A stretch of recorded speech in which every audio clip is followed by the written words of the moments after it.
मलाखी अध्याय 1 मलाखीच्या द्वारे इस्रायेलास प्राप्त झालेले परमेश्वराचे वचन. परमेश्वर म्हणतो, मी तुम्हावर प्रीती केली, पण तुम्ही विचारिता, तू कोणत्या बाबतीत आम्हावर प्रीती केली? परमेश्वर म्हणतो, एसाव याकोबाचा भाऊ नव्हता काय? तरी मी याकोबावर प्रीती केली, एसावाचा द्वेष केला, त्याचे पर्वत उजाड केले व त्याचे वतन रानातल्या कोल्ह्यास दिले.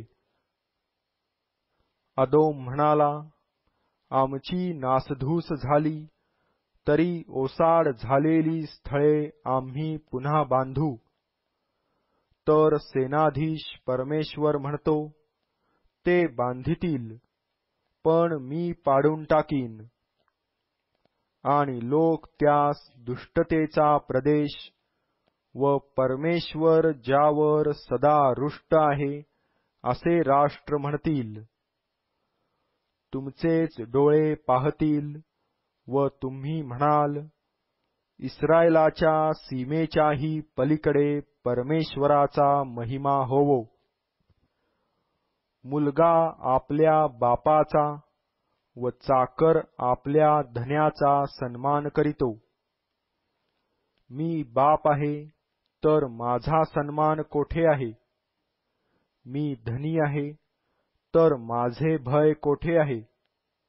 असे त्याच्या नामाचा अपमान करणाऱ्या तुम्हा याजकास परमेश्वर विचारतो. तरी तुम्ही म्हणता, आम्ही तुझ्या नामाचा कोणत्या प्रकारे अपमान केला? तुम्ही माझ्या वेदीवर विटाळलेली भाकर चढविता. तरी तुम्ही विचारिता, आम्ही कोणत्या प्रकारे तुला विटाळविले? तुम्ही म्हणता, परमेश्वराचे मेज तुच्छ आहे. असे तुम्ही बोलता, तेणेकरून तुम्ही ते विटाळविता. तुम्ही आंधळा पशु अर्पिता, हा अधर्म नव्हे काय? लंगडा किंवा रोगी असा बली देता, हा अधर्म नव्हे काय? असले अर्पण आपल्या प्रांताधिकाऱ्यास देऊन तर पहा, तो तुझवर प्रसन्न होईल काय? अथवा तुझवर त्याची मर्जी बसेल काय? असे सेनाधीश परमेश्वर म्हणतो. आता परमेश्वराने आम्हावर करुणा करावी, म्हणून देवाचा अनुग्रह मागा. तुमच्या हातून हे घडले आहे. तुमच्या या कृत्यामुळे तो कोणावर प्रसन्न होईल काय? असे सेनाधीश परमेश्वर म्हणतो. तुम्ही माझ्या वेदीवर निरर्थक अग्नी पेटवू नये, म्हणून तुमच्यातला कोणी दरवाजे बंद करील तर बरे. सेनाधीश परमेश्वर म्हणतो, तुमच्यात मला मुळीच संतोष नाही. तुमच्या हातचे यज्ञार्पण मला मान्य नाही. कारण सूर्याच्या उगवतीपासून मावळतीपर्यंत राष्ट्रांमध्ये माझे नाम थोर आहे. माझ्या नामाप्रित्यर्थ प्रत्येक स्थळी धूप जाळीतात व निर्दोष बली अर्पितात. कारण माझे नाम राष्ट्रांमध्ये थोर आहे, असे सेनाधीश परमेश्वर म्हणतो. पण तुम्ही म्हणता, परमेश्वराचे मेज विटाळिले आहे. त्याचे उत्पन्न, त्याचे अन्न ही तुच्छ आहेत. अशाने तुम्ही माझ्या नामाची अप्रतिष्ठा करिता. तुम्ही असेही म्हणता, काय पीडाही! तुम्ही नाक मुरडिता, असे सेनाधीश परमेश्वर म्हणतो. लुटून आणलेला, लंगडा किंवा रोगी असा पशु आणून तुम्ही अर्पिता. तुमच्या हातचे असले अर्पण मला पसंत होईल काय, असे परमेश्वर म्हणतो. आपल्या कळपात नर असून त्याचा नवस केल्यावर कोणी सदोष पशूचा यज्ञ करीतो, असा फसविणारा शापित असो. मी थोर राजा आहे व राष्ट्रात माझ्या नामाची भीती धरितात, असे सेनाधीश परमेश्वर म्हणतो. मलाखी अध्याय 2. आता याजक हो, तुम्हास ही आज्ञा होत आहे. सेनाधीश परमेश्वर म्हणतो, माझ्या नामाचा महिमा व्हावा यासाठी तुम्ही ऐकून मन लावले नाही, तर मी तुम्हावर शाप पाठवीन व तुमचे आशीर्वाद शाप करीन. तुम्ही लक्ष पुरवीत नाही, म्हणून मी त्यास शापरूप करून चुकलो आहे. पहा, मी तुमच्या शेतातले बी निर्जीव करीन. तुमच्या यज्ञपशूची विष्ठा तुमच्या मुखास फाशीन. लोक विष्ठेबरोबर तुम्हासही फेकून देतील. लेव्याबरोबर माझा करार कायम व्हावयासाठी ही आज्ञा मी तुम्हाकडे पाठविली आहे, हे तुम्हास समजेल, असे सेनाधीश परमेश्वर म्हणतो. मी त्याचबरोबर केलेला करार जीवनाचा व शांतीचा होता.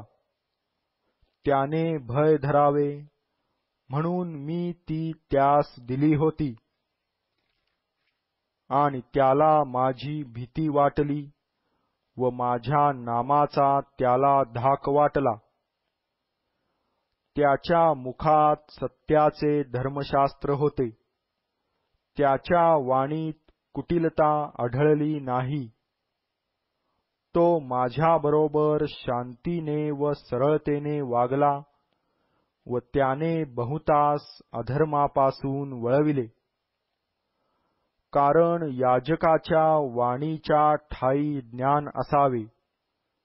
त्याच्या तोंडून धर्मशास्त्र ऐकण्यास लोकांनी आतुर असावे. कारण तो सेनाधीश परमेश्वराचा निरोप्या आहे. पण तुम्ही मार्ग सोडून गेला आहात. धर्मशास्त्राच्या मार्गात पुष्कळास ठोकर खाण्यास तुम्ही लाविले आहे. तुम्ही लेव्यांचा करार बिघडविला आहे, असे सेनाधीश परमेश्वर म्हणतो. ह्यास्तव मी तुम्हास सर्व लोकांपुढे तुच्छ व नीच केले आहे. कारण तुम्ही माझ्या मार्गांनी चालत नाही व माणसांची मुरवत धरून न्याय करिता. आम्हा सर्वांचा एकच पिता नाही काय? एकाच देवाने आम्हास उत्पन्न केले नाही काय? असे असता आम्ही आपापल्या बंधूचा विश्वासघात करून आपल्या पूर्वजांचा करार का मोडितो बरे? यहूदा विश्वासघात करीत आहे. इस्रायलात व यरुशलेमेत एक अमंगळ प्रकार घडला आहे. म्हणजे यहूदाने परमेश्वराला प्रिय असलेले त्याचे पवित्र स्थान भ्रष्ट केले आहे व परक्या दैवताच्या कन्येबरोबर विवाह केला आहे. जो मनुष्य असे करीतो, तो हाक मारणारा असो, उत्तर देणारा असो, किंवा सेनाधीश परमेश्वराला यज्ञार्पण करणारा असो, त्याला परमेश्वर याकोबाच्या डेऱ्यातून नाहीसे करील. तसेच आसवे गळणे, रडणे व उसासे टाकणे यांनी परमेश्वराच्या वेदीला तुम्ही इतके झाकून टाकिले आहे की तो यज्ञार्पणाकडे ढुंकून पाहत नाही. तुमच्या हातून ते आवडीने घेत नाही. तुम्ही म्हणता असे का? कारण तुझ्यामध्ये व तुझ्या तारुण्यातल्या स्त्रीच्या मध्ये परमेश्वर साक्षी आहे.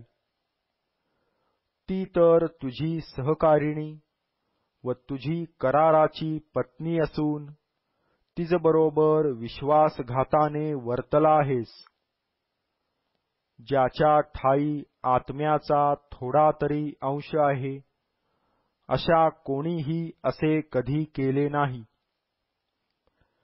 देवास अनुसरणाऱ्या संततीची इच्छा करणारा कोणी आहे काय?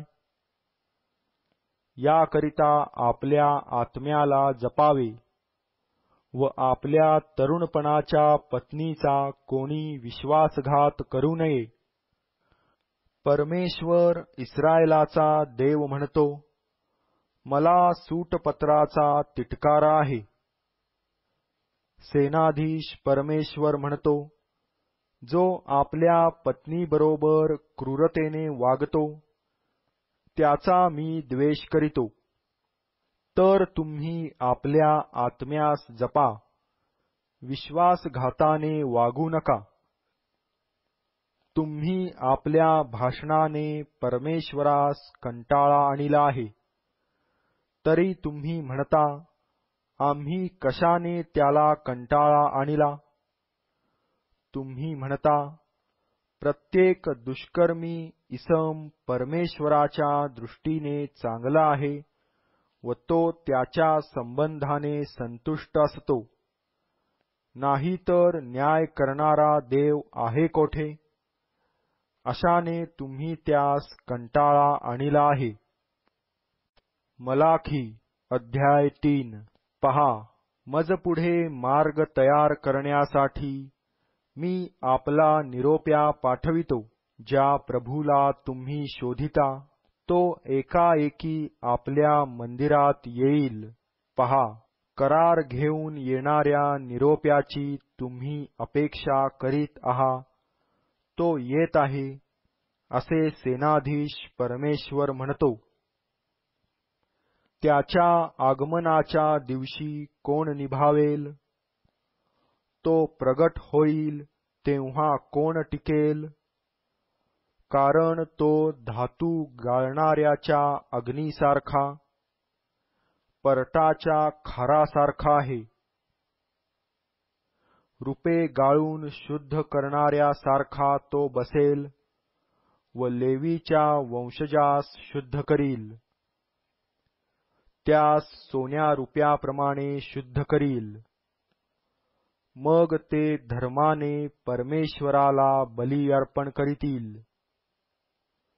पूर्वीच्या दिवसांप्रमाणे, प्राचीन वर्षाप्रमाणे यहुदा व यरुशलेम यांचे यज्ञार्पण परमेश्वराला आवडेल.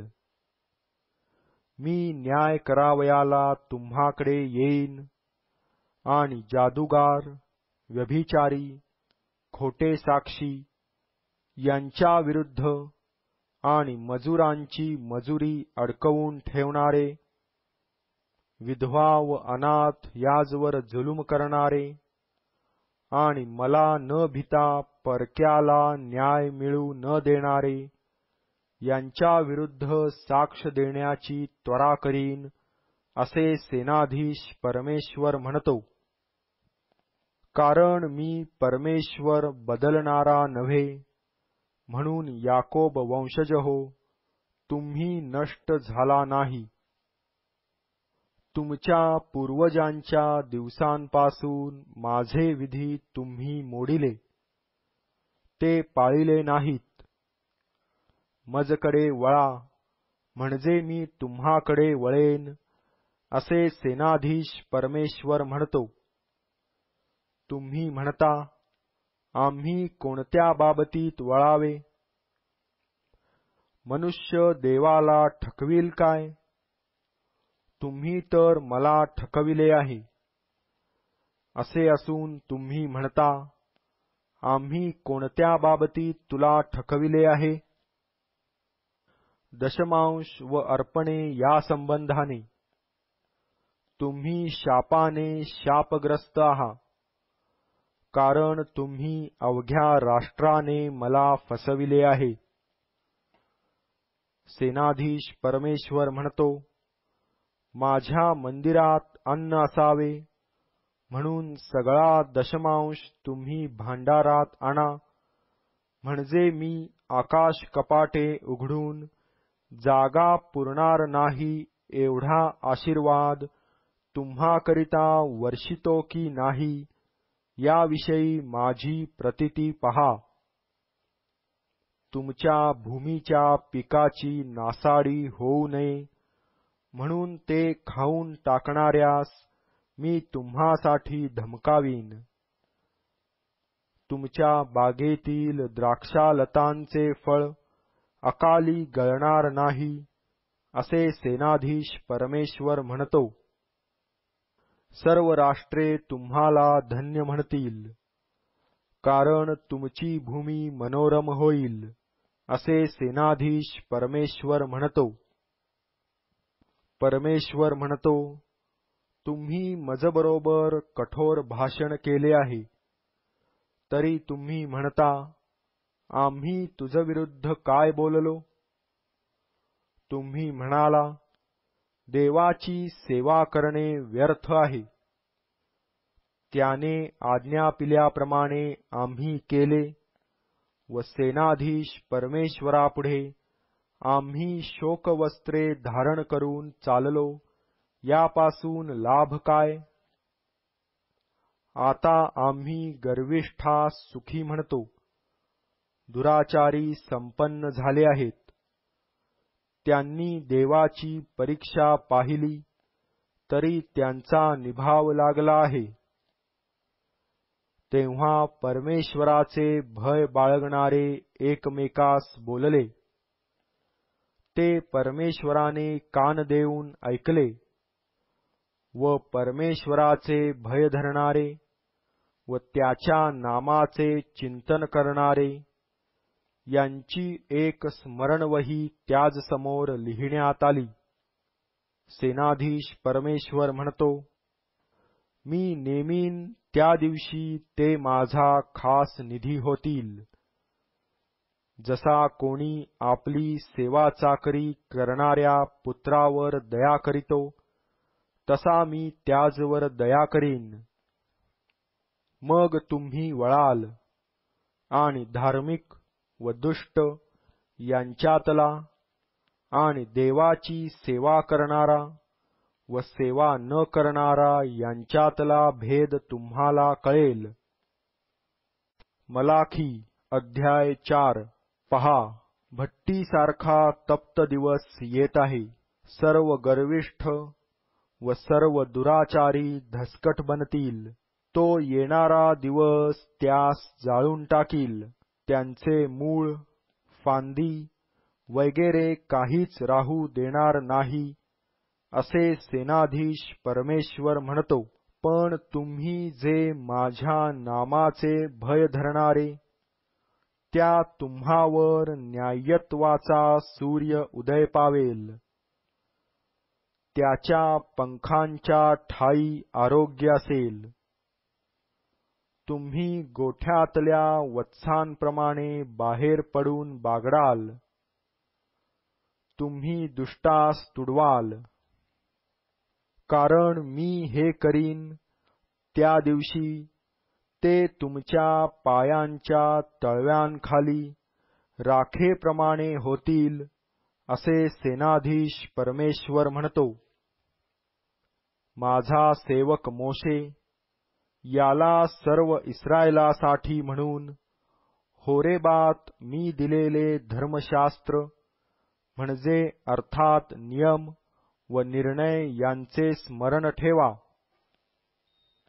पहा, परमेश्वराचा मोठा व भयंकर दिवस येण्यापूर्वी मी एलिया संदेष्ट्यास तुम्हाकडे पाठवीन. तो वडिलांचे हृदय त्यांच्या पुत्रांकडे व पुत्रांचे हृदय त्यांच्या वडिलांकडे वळवील. मी येऊन भूमीला शापाने ताडण करावे असे न होवो.